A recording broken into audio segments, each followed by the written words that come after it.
کیجئے یا کسی کو پسند ہو یا ناپسند ہو، نئے سندھی کہہ لے مہاجر کہہ لے، وہ بھی ایک قومیت بن چکے ہیں. آپ پسند کریں یا نہ کریں. یہ میں کم سے کم 6-7 سال پہلے کی بات بتا رہا ہوں. میں نے اندرون سندھ کا ایک دورہ کیا تھا.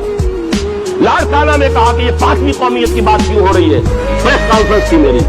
میں نے کہا کیوں نہ ہو بات، اگر 4 قومیتیں ہو سکتی ہیں تو 5ویں کیوں نہیں ہو سکتی، بلکہ پھر 6ویں کے لیے تیار رہیے، 7ویں کے لیے تیار رہیے. اگر سندھی کوئی قومیت ہے تو بہائی کیوں نہیں ہو سکتی، اگر پنجابی کوئی قومیت ہے تو سرائکی کیوں نہیں ہو سکتی، اگر بلوچ کوئی قومیت ہے تو براہوی کیوں نہیں ہو سکتی.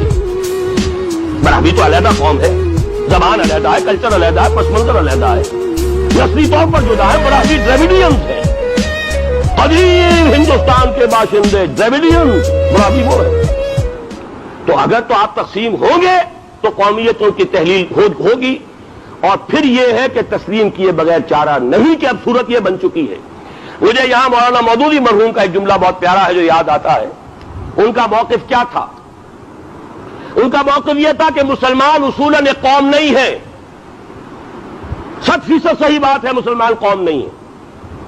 مسلمان تو ایک امت ہے. امت کہتے ہیں ہم مقصد لوگوں کا گروہ. اما یا امو، قصد کرنا، ارادہ کرنا. آمین البیت الحرام، قصد کرنے والے جن کی منزل ایک ہے، مقصد ایک ہے، وہ جب جڑتے ہیں تو امت بنتے ہیں.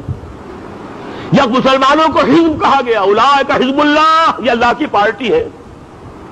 پورے قرآن میں مسلمانوں کے یہ لفظ قوم نہیں آیا کہیں.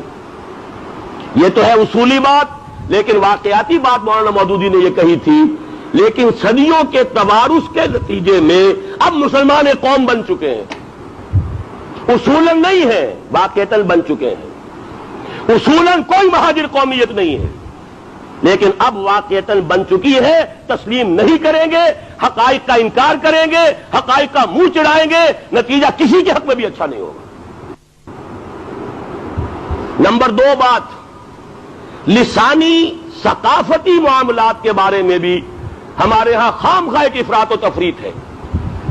یا تو اس کی بنیاد پر عصبیتیں ہیں کہ حق سے بھی بالا، دین سے بھی بالا، اللہ کے احکام سے بھی بالا، اور یا یہ کہ بالکل نفی ہے.